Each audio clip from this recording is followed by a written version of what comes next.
Hi hello வணக்கம் and welcome to smile பொண்ணு நான் பிரியா. ஸோ இன்னைக்கு என்ன வீடியோ பார்க்க போகிறோம் அப்படின்னு பார்த்தீங்கன்னா, குழந்தைங்களுக்கு வந்து மீன் கொடுக்கறதுங்கிறது ஒரு பெரிய டாஸ்க்குங்க. அதில் வந்து முள் எடுத்து கொடுக்கறது அப்படிங்கிறது வந்து ரொம்ப பெரிய விஷயம் அப்படின்னு வச்சுக்கோங்களேன். ஏன் சொல்கிறேன்னா, ஃபஸ்ட்டு பாப்பாவுக்கு மீன் கொடுக்கும்போது எனக்கு இல்லை அந்த அளவு ஒரு பயம். அந்த அளவு பயம் வந்து குழந்தை பிறந்து அது அந்த மீனை நீங்கள் வந்து முள் இல்லாமல் எடுத்து கொடுக்கும்போது உங்களுக்கும் வரும். ஒருவேளை குழந்தை இருந்ததுன்னா நீங்கள் அனுபவிச்சிருப்பீங்க, இல்லை அப்படிங்கிற பட்சத்தில் இதுக்கு மேலே நீங்கள் அனுபவிப்பீங்க. ஒருவேளை ப்ரெக்னெண்ட்டாக இருந்தாலும் சரி, இப்போ குழந்தை இருந்தாலும் சரி. ஸோ அந்த மீனை வந்து எடுத்து கொடுக்கறது ரொம்ப ரொம்ப பெரிய விஷயங்க. ஸோ இன்னைக்கு வந்து நம்ம ஜோ பாப்பாவுக்கு மீனை வந்து எப்படி முள் வந்து எடுத்து குழந்தைங்களுக்கு கொடுக்கறது அப்படிங்கிற ஒரு வீடியோ தான் இன்னைக்கு. ஸோ இதெல்லாம் ஒரு வீடியோவா அப்படின்னு நீங்கள் கேட்கலாம். பட் என்ன அப்படின்னு பார்த்தீங்கன்னா, நிறைய பேருக்கு வந்து தெரியாது எப்படிதான் குழந்தைங்களுக்கு முள் இல்லாமல் மீன் கொடுக்கறது அப்படின்னு சொல்லிட்டு அது வந்து தெரியாது. அதனால தான் இந்த வீடியோ. ஸோ அவங்களுக்காக ஒரு வீடியோ அப்படின்னு சொல்லலாம். ஸோ எண்ணெயில் சாரிங்க, ரொம்ப ரோல் ஆகுது இன்னைக்கு. வடசட்டியில் அங்கே பள்ளி கூட சொல்லுது. இன்னைக்கு சட்டியில் பார்த்தீங்கன்னா எண்ணெய் வச்சுருக்கேன். மீன் பார்த்தீங்கன்னா மேரினேட் பண்ணி அத்தை ஃப்ரிட்ஜில் தான் வைப்பாங்க. எப்பயுமே நாங்கள் வந்து வெயிலில் வைக்கிறது வந்து வைக்க மாட்டோம். ஸோ ஃப்ரிட்ஜில் வச்சுருந்தது வந்து எடுத்து எண்ணெய் சூடானதுக்கப்புறம் பொரிக்க போகிறேன். இப்போ குழந்தைங்களுக்கு அப்படிங்கிற பட்சத்தில் வந்து கொஞ்சம் நல்லா வந்து நீங்கள் அந்த ரோஸ்ட் பண்ண அந்த தோல் பார்த்தீங்கன்னா குழந்தைங்களுக்கு வந்து ரொம்ப பிடிக்கும். அதனால நானும் பார்த்தீங்கன்னா கொஞ்சம் நல்லாவே ரோஸ்ட் பண்ணுவேன். குழந்தைங்களுக்கு கொடுக்கும்போது சென்டர் பீஸாக இருந்ததுன்னா குழந்தைங்களுக்கு வந்து முள் எடுத்து கொடுக்கறது வந்து ஈஸியாக இருக்கும்னு வச்சுக்கோங்களேன். இந்த மாதிரி பீஸ் இருக்கும்போது இந்த சைட்லாம் பார்த்தீங்கன்னா உங்களுக்கு முள் கம்மியாக இருக்கும், அதிகமாக இருக்காது. இதே குட்டியாக இருக்குது, ரவுண்ட் இல்லை அப்படிங்கிற பட்சத்தில் உங்களுக்கு வந்து முள் அதிகமாக இருக்கும். ஸோ அந்த பீஸை விட இந்த பீஸ் குழந்தைங்களுக்கு கொடுக்கறது கொஞ்சம் ஈஸியாக இருக்கும்.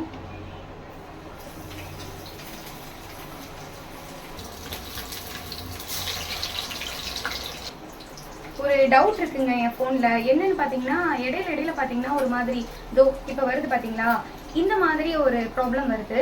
அது எதனால அப்படின்னு சொல்லிட்டு எனக்கு கமெண்ட்ல சொல்லுங்க. ஏன்னா இதனாலே நான் ரீடேக் அதிகமாக எடுக்க வேண்டியதாக இருக்கு. சப்போஸ் உங்களுக்கு தெரிஞ்சது அப்படின்னா எனக்கு கமெண்ட்ல சொல்லுங்க. அது இந்த மாதிரி அலையலையா வருது. ரெடி ஆயிடுச்சுங்க. பாப்பாவுக்கு வந்து ஊட்ட போறேன். ஸோ நீங்க வந்து குழந்தைக்கு இப்போ மீன் ஊட்டுறீங்க அப்படின்னா எங்க அப்பா என்ன சொல்லுவாருன்னா, அது வந்து ஒரு தடவைக்கு 10 தடவை நசுக்கி பார்க்கணும். இந்த குட்டி குட்டி முள் வந்து நிறைய இருக்கும் குழந்தைங்களுக்கு கொடுக்கும்போது. ஸோ அதனால ரொம்ப பார்த்து எங்க அப்பா ஒரு விஷயம் சொல்லுவாரு, வாயில கூட வச்சு பார்த்து கொடுக்கலாம். ஏன்னா குழந்தைங்களுக்கு வந்து முள்ள மாட்டிக்கிச்சுன்னா அது எடுக்கிறது ரொம்ப கஷ்டம் அப்படின்னு சொல்லுவாரு. ஸோ அது வந்து எப்பயுமே எனக்கு மண்டையில இருந்துகிட்டே இருக்கும்.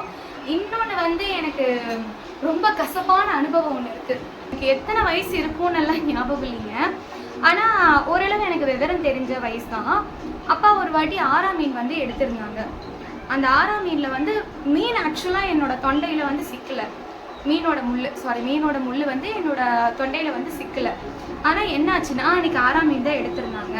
மீனெல்லாம் சாப்பிட்டு முடிச்சுட்டேன். இந்த தயிர் சாதம் பிசையும் போது அதில் பார்த்தீங்கன்னா, இது வந்து எப்போங்க எனக்கு விவரம் தெரிஞ்சு கிட்டத்தட்ட ஒரு 22 இயர்ஸ் பேக் நான் சொல்கிறேன்.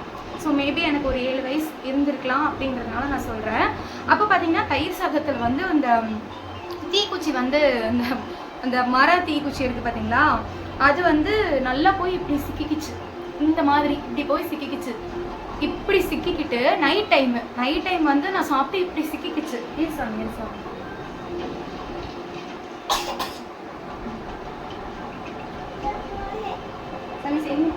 நல்லா கடிச்சு சாப்பிடணும், சரியா? நல்லா கடி நல்லா கடி சரியா?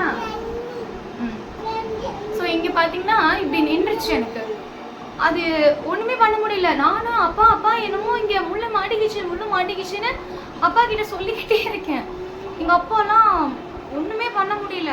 ரொம்ப சின்ன பொண்ணுங்க, யோசிச்சு பாருங்க என்ன அவங்க பேரண்ட் எப்படி வந்து பதறுவாங்க. நாங்களும் வந்து இந்த சாதம் போட்டு என்னை முழுங்குன்றாங்க, முழுங்குறேன் போகலை. அப்புறம் இந்த வாழைப்பழம் வாங்கி கொடுத்து முழுங்குன்றாங்க, அதுக்கும் போகலை. கடைசியில் பரோட்டாலாம் பார்த்தீங்கன்னா அப்பயே பரோட்டாலாம் இருந்துச்சு. பரோட்டா வந்து என்ன பண்ணாங்கன்னா, அதையும் வந்து நல்லா பெருசாக கொடுத்து, சாமி நீ சாப்பிடக்கூடாது, நான் அம்மா எடுத்து தரேன். அதையும் பார்த்தீங்கன்னா இன்னும் கொஞ்சம் பக்கத்தில் வா சாமி, பாரு கேமராக்கு தெரியல, வந்து எல்லாத்துக்கும் ஹாய் சொல்லு, ஹாய். இப்படி பக்கத்துல வா. தெரியல. ஹாய் சொல்லு. எல்லாரும் எப்படி இருக்கீங்க? அவன் நல்லா இருக்கான். நானும் நல்லா தான் இருக்கேன். முழுசா கதையை சுத்த விட மாட்டேங்கிறான். என்னன்னா இப்படி சிக்கிக்கிச்சிங்களா, அப்புறம் பரோட்டாலாம் கொடுத்து நீ சாப்பிட சொல்றாங்க, எதுக்குமே போகலைங்க. அப்புறம் எங்க அப்பா தான் ஒரு ட்ரீட்மெண்ட் பண்ணாரு. என்னன்னா நல்லா வாய் தர அப்படின்னு சொன்னாரு. நானும் திறந்து ஆள் காட்டும்போது இந்த ஆள் காட்டி விரல் இருக்கு பார்த்தீங்களா, நல்லா கையை விட்டு அப்படியே இழுத்துட்டாரு. எதுவுமே சொல்லலை என்கிட்ட, என்ன சொன்னா பயந்துக்குவேன்னு சொல்லிட்டு ஆள் காட்டி விரலை விட்டு எடுத்தாரு. எனக்கா ரத்தமா கொட்டுது. அப்போ யோசிச்சு பாருங்க, அப்போ சின்ன வயசு, ஆனா இப்படி நின்னது வந்து என் வாழ்க்கையில இப்படி விவரம் தெரிஞ்ச வயசுல நான் மறக்கவே மாட்டேன். அது வந்து ரொம்ப கசப்பான அனுபவம் அப்படிங்கிறதுனால ஸோ அப்படி ஒரு மெமரி நம்ம மைண்ட்ல இருக்கு இல்லைங்களா. நம்ம குழந்தைக்கு வந்து அந்த மாதிரி எதுவும் நடந்துடக்கூடாது, எதுவும் தெரியாம கூட ஒரு முள்ளு கூட மாட்டிக்க கூடாது அப்படிங்கிறதுல வந்து ரொம்ப கவனமா இருக்கேன். அப்படிலாம் பண்ணக்கூடாது. ஒரு பேட் கேர்ள் சொல்லிடுவாங்க. அதனாலதாங்க பாப்பாவுக்கு எப்பயுமே ரொம்ப பார்த்து எடுத்து கொடுப்பேன். ஒண்ணு நான் சாப்பிட வைப்பேன், அப்படி இல்லைன்னா அவங்க அப்பா. எவ்வளோ வாட்டி நான் வந்து நசுக்கி பார்ப்பேங்க. என்ன காரணம்னா குட்டி முள்ளெல்லாம் இருக்கும், அது தெரியவே தெரியாது. நம்ம வந்து இந்த குழம்பு மீன்ல கூட கண்டுபிடிச்சிடலாம். ஆனா ரோஸ்ட் ஆன மீன்ல பாத்தீங்கன்னா அந்த தோல் நல்லா வெந்து அது ஒரு மாதிரி தட்டுப்படுதா இல்லை முள்ளு தட்டுப்படுதா அப்படிங்கிறது வந்து தெரியாது. ஸோ அதனால நல்லா நசுக்கி பார்ப்பேன். நசுக்கி பார்த்துட்டு தான் கொடுப்பேன். ஒருவேளை டவுட்டா இருந்தது அப்படின்னா அதை வந்து அவளுக்கு கொடுக்க மாட்டேன். இந்த சாமி எல்லாம் கடிச்சு சாப்பிடு. ஒருவேளை டவுட்டா இருந்தது அப்படின்னா நான் அவளுக்கு வந்து கொடுக்க மாட்டேன்.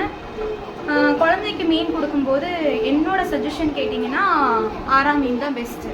அப்படி இல்லைங்கிற பட்சத்தில் கட்லா பெருசு. சின்ன மீன் வாங்கினீங்கன்னா உங்களுக்கு முள் வந்து அதிகமாக இருக்கும். அது குழந்தைங்களுக்கு எடுத்து கொடுக்கறதுக்கு வந்து ரொம்ப சிரமமாக இருக்கும். ஸோ அதனால கட்லா, அப்படி இல்லைன்னா ஆரா மீன், இது வந்து ரொம்ப பெஸ்ட்டு.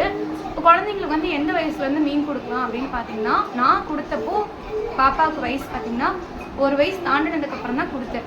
நிறைய பேர் வந்து 8வது மாதத்துலேயே நான்வெஜ் கொடுக்கலாம், 9வது மாதத்துலேயே நான்வெஜ் கொடுக்கலாம் அப்படின்னு சொல்லுவாங்க. பட் எனக்கு ஒரு மாதிரி பயம் வந்துருச்சுன்னு வச்சுக்கோங்களேன். வேண்டாம், சேரலைன்னா என்ன பண்ணுறது, குழந்தைக்கு சேரலைன்னா என்ன பண்ணுறது. பொண்ணு தான், பட் இருந்தாலும் எனக்கு அது ஒரு பயம் வந்துக்கிட்டே இருக்கும். குழந்தைக்கு பார்த்து கொடுப்பேன். ஸோ நான் வந்து இந்த ஃபஸ்ட்டு பார்த்தீங்கன்னா எக்கு கொடுத்தேன். அது வந்து 7 மாதத்துக்கு க்ராஸ் ஆகிடுச்சு. அப்புறம் வந்து ஈரல் தான் ஃபஸ்ட்டு கொடுக்கறது. இந்த ஆட்டி ஈரல் தான் வந்து கொடுப்பாங்க. அதுதான் நாங்களும் கொடுத்தோம். அது கூட நல்லா வேக வச்சு அவளுக்குன்னு வந்து சாப்பாடுலேருந்து நல்லா கழுவிடுவேன். பாரமே இல்லாமல் நல்லா சாப்பாட்டில் போட்டு அந்த சாதத்தோடு மசிச்சு அப்புறம் தான் கொடுப்பேன். ஸோ இந்த மீன் கொடுக்கறதுக்கு வந்து 1 இயர் ஆயிடுச்சு. ஏன்னா அவங்க ஒருவேளை நிறைய பேர் என்ன சொன்னாங்கன்னா, மீன் சேர்த்து ஆரம்பித்தா தாய்ப்பால் மறந்துடுவாங்க அப்படின்னு சொன்னதுனால நான் பயந்துட்டேன். எங்க தாய்ப்பால் குடிக்காமல் போயிடுவாளோ அப்படின்னு சொல்லிட்டு பயந்துட்டு நான் வந்து கொடுக்காம இருந்தேன். நல்லா மென்று சாப்பிடு சாமி அப்படின்னு வந்து கொடுத்தேன். பட் கொடுக்கும்போது ஃபஸ்ட்டு எங்கள் அப்பாவை தான் நான் கொடுக்க வச்சேன். எங்கள் வீட்டில் குழந்தைங்களுக்கு எது ஸ்டார்ட் பண்ணாலுமே வந்து அப்பா தான் கொடுத்து ஸ்டார்ட் பண்ணுவாங்க. ஏன்னா அப்பா தான் வந்து எனக்கு விவரம் தெரிகிற வயசு வரைக்குமே அப்பா தான் முள்ளெல்லாம் எடுத்து கொடுக்கறது. என்னை கேட்டால் கல்யாணம் ஆனதுக்கு அப்புறம் தான் வந்து நானாக சாப்பிட்றதுன்னு வச்சுக்கோங்களேன். அதுக்கு முன்னாடி ஃபுல்லாகவே அப்பா தான் எடுத்து கொடுப்பாங்க. ஸோ அந்த மாதிரி தான் அப்பாவே தான் எடுத்து கொடுத்தாங்க. பாப்பாவுக்கு அப்படி தான் நல்லா போட்டு கச நல்லா பெனஞ்சு அது துளுண்டு அந்த மாவு மாதிரி இருக்கிறது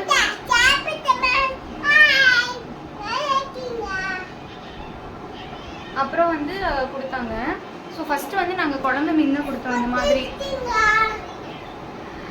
முதல்ல வந்து குழம்பு மீன் தான் கொடுத்தோம், அதுதான் நல்லது. ரோஸ்ட் வந்து கொடுக்கல. அப்புறம் தான் இப்போ தான் பாப்பா வந்து ரோஸ்ட் விரும்ப ஆரம்பிச்சிட்டா அப்படி சொல்லிட்டு ரோஸ்ட் கொடுக்க ஆரம்பிச்சது. ஸோ இதுதாங்க மெயினாக குழந்தைங்களுக்கு 1 வருஷத்துக்கு மேலே வந்து கொடுக்கணும். இப்படி கொடுக்கும்போது நீங்கள் வந்து பண்ணுறது வந்து மெயினாக ஆரா மீன் கொடுக்கலாம். அப்படி இல்லைன்னா கட்லா பெரிய மீன், அப்போ தான் முள் கம்மியாக இருக்கும். ஸோ அது வந்து சதை வந்து உங்களுக்கு அதிகமாக இருக்குங்கிறதுனால அது வந்து கொடுக்கலாம். குழந்தைங்களுக்கு வந்து ரொம்ப சேஃபாக கொடுங்க. பாருங்கள், இப்படி தான் இன்னும் பாருங்கள் எவ்வளோ இருக்குது. இப்படி தான் கொடுப்பேன், மசிச்சுக்கிட்டே இருப்பேன். ஏதாவது தட்டுப்படுதா அப்படின்னு சொல்லிட்டு பார்த்துங்க. ஸோ மீன் கொடுக்கும்போது சேஃபாக கொடுங்க. இதுதான் இன்னைக்கு வந்து நம்ம ஜோதி பாப்பாவுக்கு மீன் ஓட்டியாச்சு. இன்னொரு வீடியோ சந்திக்கலாம். Thank you so much. அப்புறம்